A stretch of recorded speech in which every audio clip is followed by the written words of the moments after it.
Alright, that's the last of those new jets delivered. Yeah, I sure hope the Air Force likes them. Wait, Air Force? No, those weren't Vulcans. Those were the passenger versions of the Vulcan, the Atlantic. Wait, so they weren't bombers?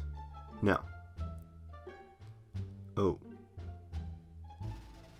You removed the bomb bay from them, right? I might have forgotten, but it shouldn't affect them at all, right? I mean, I guess. Wait, you removed the bomb, right? Uh-oh. Wow, London sure looks beautiful down there. Yeah, it really does. Hey, what's this do?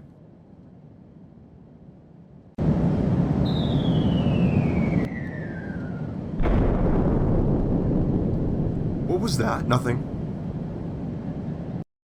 Though we may get a bit bent from time to time, we shall never be beaten. The Avro Vulcan is considered by many to be one of the most iconic British aircraft ever built. First taking flight in the early 1950s, it became one of the trio of the RAF's V-bomber force. Along with the Vickers Valiant and the Handley Page Victor, it was designed to deliver Britain's nuclear deterrent. Powered by 4 Bristol Olympus engines, the Vulcan was capable of cruising at speeds over 640 miles per hour and at heights of over 50,000 feet. The Vulcan was designed to carry a nuclear bomb, however, it could also carry 21,000 pounds of regular, conventional bombs. The Vulcan symbolized Britain's nuclear option throughout the Cold War. However, it only saw combat once in its 28 years of service with the RAF, dropping conventional bombs on the Falkland Islands during the Falklands War during Operation Black Buck. The Vulcan was very popular with the British public as well, as it was a pinnacle of British engineering. The signature delta wing shape of the Vulcan was a regular sight at airshows all over England, and Vulcan XH558 continued to perform at airshows until 2015, 31 years after the RAF retired the Vulcan in 1984. But while many people recognized the Vulcan as an iconic British bomber, it almost became a commercial passenger aircraft. The year was 1952, when Avro was just beginning to test fly their new strategic bomber after developing it for the better part of 5 years. Featuring the futuristic-looking delta wing design, the Vulcan was to be the most advanced bomber the RAF had ever operated. However, the RAF was not looking just for new bombers, but also for new transport aircraft. The Ministry of Supply, which was responsible for procuring aircraft for the Royal Air Force, put out a requirement in 1952 for a new transport aircraft which could also be used as an airliner. Avro submitted the Model 722, essentially a Vulcan adapted for the transport role. The manufacturers of the other 2 V-bombers, Handley Page and Vickers Armstrong, also submitted designs very similar to their own respective existing bombers. Ultimately, the Vickers V1000 was selected as the winner and was given a contract for 1 prototype aircraft in January of 1953. The V1000 project was later cancelled and scrapped in a controversial choice by the British flag carrier BOAC and the RAF, who both chose not to order any of the V1000 aircraft, instead choosing the de Havilland Comet as the aircraft of the future, a move which proved to be detrimental to the British airliner industry. However, despite not winning a contract in the 1952 specification, Avro believed there was a market for the passenger variant of the Vulcan, and so continued to develop the Model 722, naming it the Avro Atlantic.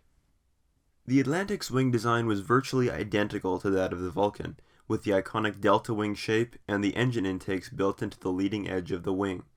Avro planned to use either the same engines as the Vulcan, the Bristol Olympus, or the world's first production turbofan engine, the Rolls-Royce Conway, which was also used in the Vulcan's V-bomber counterpart, the Handley Page Victor. The fuselage of the Atlantic, however, differed from the Vulcan. Featuring a streamlined and pressurized fuselage and cockpit instead of the iconic Vulcan cockpit shape, the fuselage of the Atlantic resembled that of an airliner much more than it did that of a strategic bomber. It would feature a crew of 5, 2 pilots, 2 flight engineers, and a navigator, and it would carry anywhere from 76 to 113 passengers. One of the unique features of the Atlantic was that instead of a traditional airliner cabin with front-facing seats, the seats on the Atlantic would face backwards, which was to reduce G-force in the event of a crash. The Atlantic also supposedly would have a much quieter cabin than a conventional passenger jet, as the jet exhausts were behind the cabin. The Atlantic also had a cruise speed of 600 miles per hour, slightly faster than the modern-day Boeing 787 Dreamliner. Avro began talks with BOAC on the subject of the aircraft in 1954, and were apparently confident that the airline would be placing orders for the Atlantic, which it expected to be flying in 1958. Avro required BOAC to order at least 25 aircraft before they would begin production. However, BOAC was instead more interested in the American Boeing 707 and the de Havilland Comet 4. The orders Avro was expecting for the Atlantic never materialized, and the project was eventually abandoned. The Atlantic, along with the V-1000, are perhaps some of the most interesting British aircraft never to be flown. If they had been ordered by either the RAF or BOAC, they could have perhaps given the British civil aircraft industry the boost it so desperately needed. Instead, the Americans began to dominate the airliner market, with the British falling behind and struggling to catch up. George Edwards, who was one of the lead designers at Vickers, was quoted as saying when the V-1000 was cancelled, "We have handed to the Americans, without a struggle, the entire world market for big jet airliners." The Atlantic, which would have become the world's first ever delta-winged airliner, shared many similarities with a later aircraft which did become one of the world's only delta-wing airliners, the Concorde, with which it shared a wing shape and the same Bristol Olympus engines. As for Avro itself, it would never build a production jet airliner, and would eventually be drawn into the whirlpool of mergers that consumed the British aerospace industry in the second half of the 20th century, and would eventually lead to today's BAE Systems.